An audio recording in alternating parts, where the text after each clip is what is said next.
నమస్కారం. ఈటీవీ భారత్ కు స్వాగతం. మీరు చూస్తున్నారు న్యూస్ టైం. కుప్పంలో యువతతో చంద్రబాబు ముఖాముఖి. గ్రూప్ 1లో కావలసిన వారికి పోస్టులు ఇచ్చుకున్నారు. ఎన్డీఏ వచ్చిన 60 రోజుల్లోగా మెగా డిఎస్సి హామీ ఇచ్చిన బాబు. పార్టీ ప్రతినిధులతో రాష్ట్ర ఎన్నికల ప్రధానాధికారి సమావేశం. ఎన్నికల నిర్వహణ, ప్రచారం, ఇతర అంశాలపై చర్చ.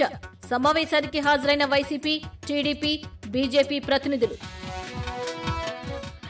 కాకినాడలో అర్చకులపై వైసీపీ నేతల దాడి. దేవాదాయ శాఖ కమిషనర్ విచారణ. వైసీపీ నేత చంద్రరావును ప్రశ్నించిన కమిషనర్ విజయరాజ్ ఎందుకు కొట్టారో చెప్పాలని ఆగ్రహం. అర్చకులపై దాడిని ఖండించిన బ్రాహ్మణ సంఘాల నాయకులు. దాడి ఘటనపై కఠిన చర్యలు తీసుకోవాలని డిమాండ్.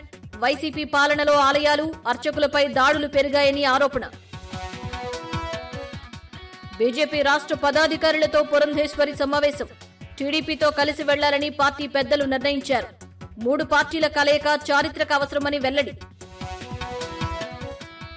తిహార్ జైలుకు బీఆర్ఎస్ ఎమ్మెల్సీ కవిత. ఢిల్లీ మద్యం కేసులో 14 రోజుల జ్యుడిషియల్ రిమాండ్ విధించిన ఢిల్లీ రౌస్ అవెన్యూ కోర్టు. తెలంగాణలో ఫోన్ ట్యాపింగ్ కేసు, పోలీసుల పిటిషన్.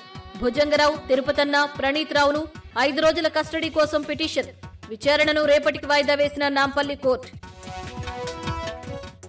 తెలంగాణలో ఫోన్ ట్యాపింగ్ పై స్పందించిన కిషన్ రెడ్డి. గతంలో బీజేపీ నాయకుల ఫోన్లు ట్యాపింగ్ చేశారు. ఫోన్ల ట్యాపింగ్ కు గత సీఎం బాధ్యత వహించాలని వెల్లడి.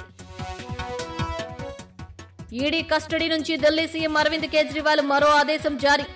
ఆరోగ్య శాఖకు సంబంధించిన ఉత్తర్వులు. ఆప్ నేతలు ప్రధాని ఇంటి ముట్టడి ఉద్రిక్తం.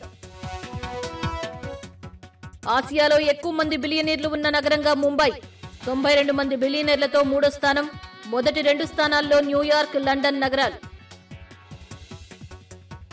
ఇవి ఇప్పటివరకున్న ప్రధానాంశాలు. మరిన్ని తాజా అప్డేట్స్ కోసం www.etvbharat.com వెబ్సైట్ ను సందర్శించండి.